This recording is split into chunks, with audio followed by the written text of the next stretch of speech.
네, 안녕하세요. 클래시컬입니다. 오늘은 제가 2달 전쯤에 구매를 한 빌레의 울트라 플레이트 모델을 한번 리뷰해 보려고 합니다. 네, 먼저 이 모델이고요. 케이스 사이즈는 39.7mm입니다. 40mm죠, 거의. 그리고 워터 레지스턴스. 네, 그 방수는 상기압 3바입니다. 3바면은 30m 방수라고 보시면 될 것 같고요. 그리고 홀 거리는 22mm입니다. 22mm 밴드를 사용하시면 됩니다.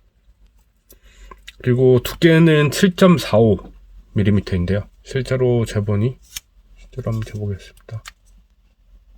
7.4 정도 나오네요. 네,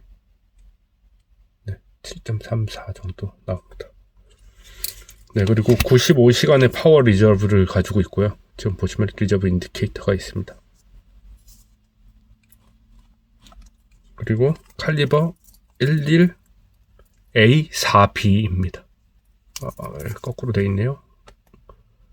11A4B. 3년의 월드 워런티를 가지고 있고요. 제 가격은 1191만원입니다. 제가 그 블랑팡 시계들을 몇 개를 가지고 있는데요. 그 중에서는 드레스워치 라인업이 없었습니다. 그래서 에어커맨드를 제외하면은 거의 이 밀스펙 같이 다이버워치입니다. 가지고 싶은 라인업들을 정리해서 포스팅 하려고 하는 중에 드리게 됐습니다. 제가 포멀한 착장을 잘 하지도 않고요. 역시나 뭐 수동이 맞지 않기 때문에 드레스워치를 구매를 할 생각을 잘 안 하고 있었는데요. 일단은 뭐 한번 찾아보기로 해서 공홈에서 찾아보니까 스틸로 된 괜찮은 모델이 있었습니다. 제가 원하는 디자인 자체는 스틸에 그리고 심플하고 일단 자주 착용을 하지 않아서 데이트도 맞추지 않아도 되는 시계를 찾고 있었습니다. 그리고 세컨 핸즈가 없는 겁니다. 초침이 없는 시계. 그래서 찾다 보니까 이제 공홈에서 지금 모델과 비슷한 모델들을 몇 개 찾게 됐는데요. 그거는 제가 이 언박싱 할 때 포스트 올렸던 영상을 보시면은 미니 리피터나 또 골드 모델 그리고 플래티넘 모델들이 주로 있었습니다.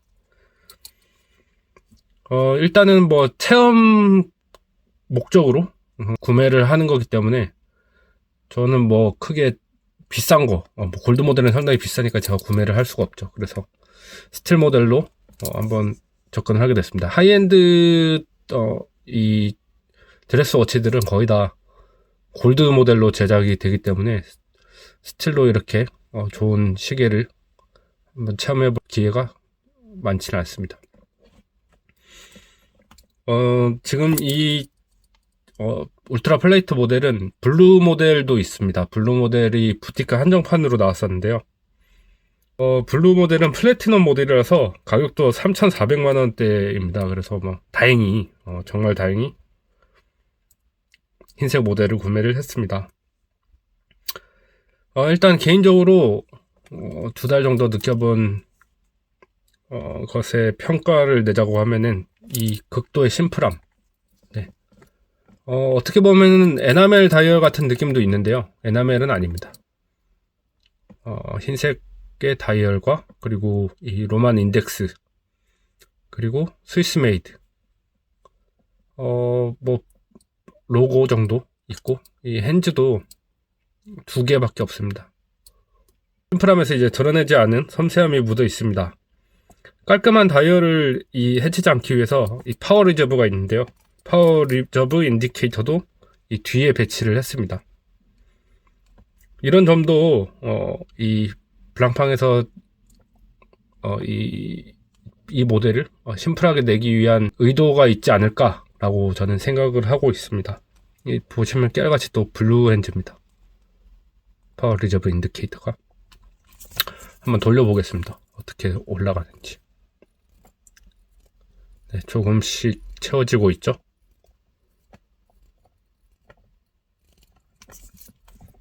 네, 여기 보면은 무브먼트의 제네바 스트라이프도 아주 멋집니다.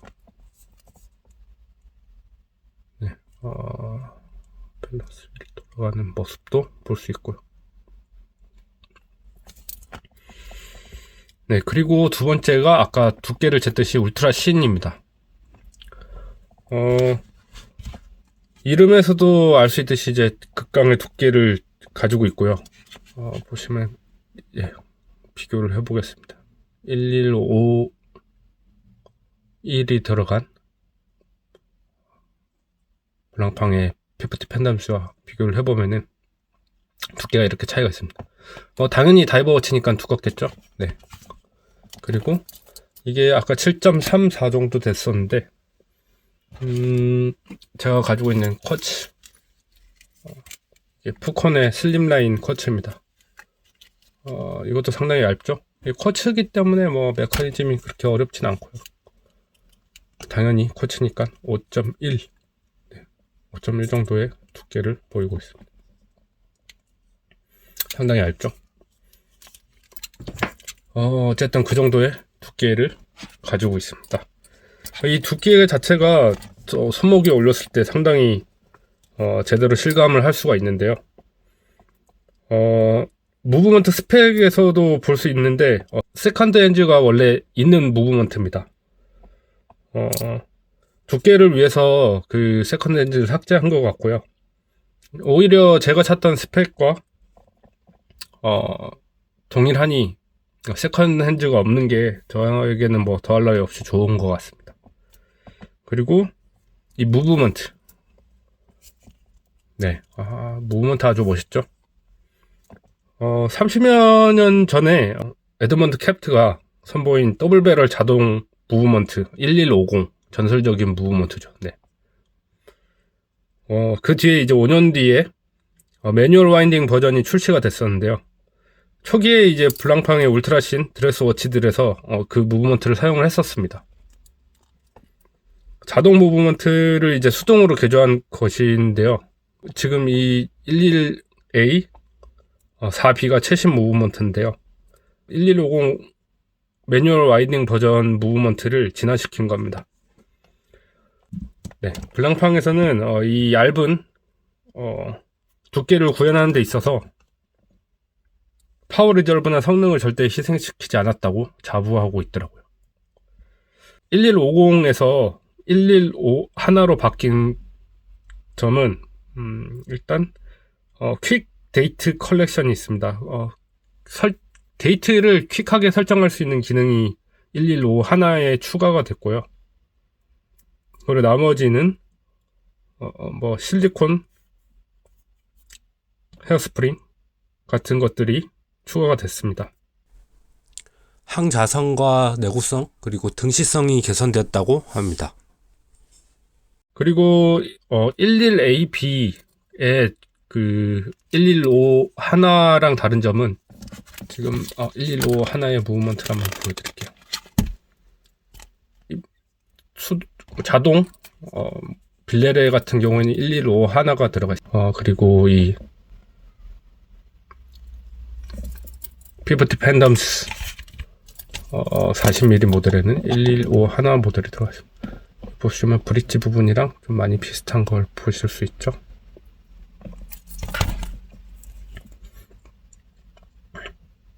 네. 이 115 하나에서 이 로터가 삭제가 됐고요. 로터가 삭제가 됐고, 그리고 데이트 플레이트가 삭제됐습니다. 데이트가 삭제가 됐죠. 그리고 파워 리저브 인디케이터가 추가가 됐습니다. 추가가 된 거는 파워 리저브 인디케이터. 그 로터와 데이트가 삭제되면서 이 무브먼트 두께 자체가 줄어들었죠. 0.44mm 정도 줄일 수 있었던 것 같습니다. 결론적으로 2달 정도 사용을 해보니까 제가 매뉴얼 와인딩 수동 모델을 싫어했던 게 아니었습니다. 예전에 사용했었던 수동 무브먼트 중에서 대표적인 것이 파텍 필립의 5119 215 PS랑 그 리베르스 듀오의 854A 정도였습니다. 5119는 꽤 오랫동안 사용했긴 했었는데요. 리베르스는 여러가지 저랑 합이 안 맞았던 것 같아요. 그래서 한 2달 정도 만에 방출했었습니다. 이런 것들을 회상을 해보니까 파워 리저브가 둘 다 한 45시간 정도였습니다.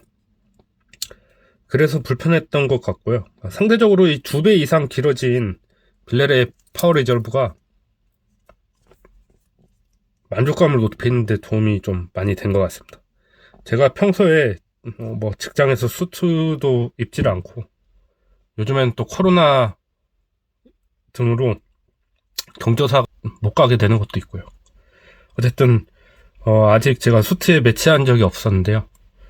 아마도 수트랑 매치를 하면은 이 심플함이 배가 되지 않을까 싶습니다. 네, 이상으로 사용기를 모두 마치도록 하겠습니다. 시청해주셔서 감사합니다.